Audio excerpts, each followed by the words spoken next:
Hello friends, स्वागत है आपका सोशियोलॉजी नेट अचीव में।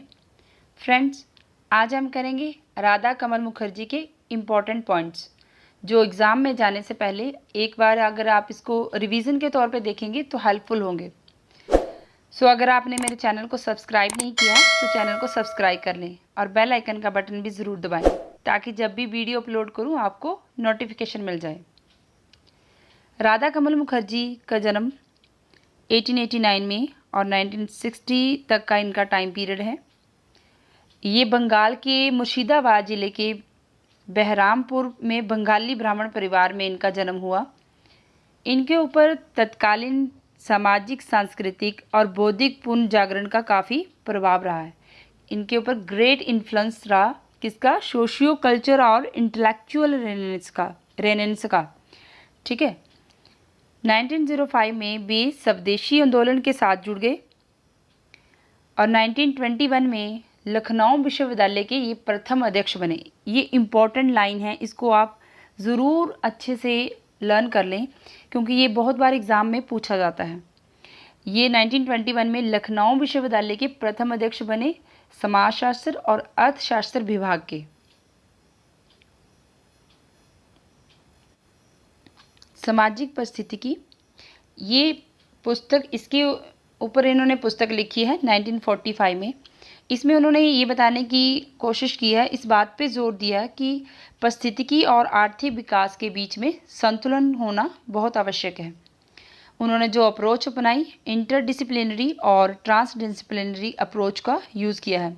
अंतःविषय की मूल्य उन्होंने दो टाइप के बताए हैं, साध्य मूल्य और साधन मूल्य।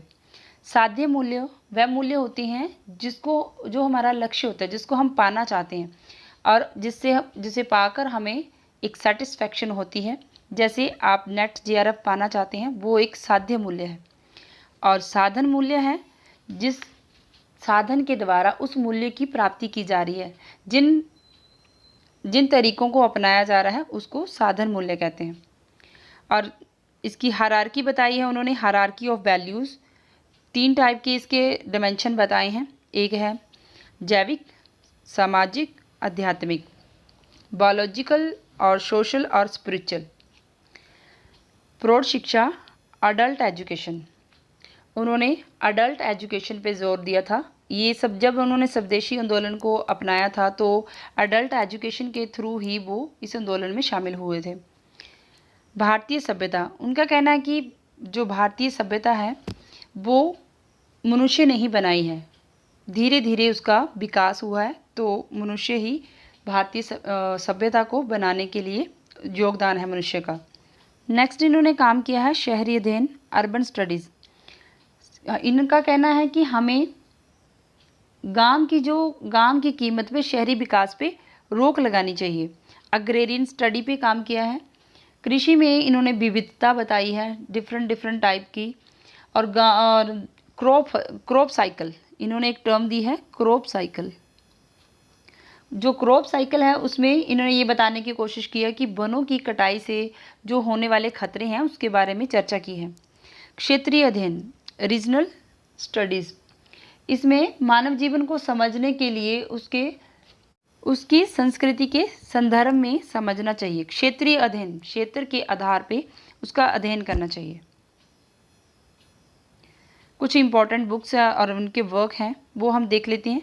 The foundation of Indian economic 1916, the rural economy of India 1926, the regional sociology 1926, the land problem of India 1927, introductions of social psychology, mind and society 1928, field and farmers of Awadh 1929, regional balance of man 1938, man and his habitations 1940, the institutional theory of economic 1940, Indian working class 1945, the social structure of values 1949, the dynamics of moral, a socio psychological theory of ethics 1950.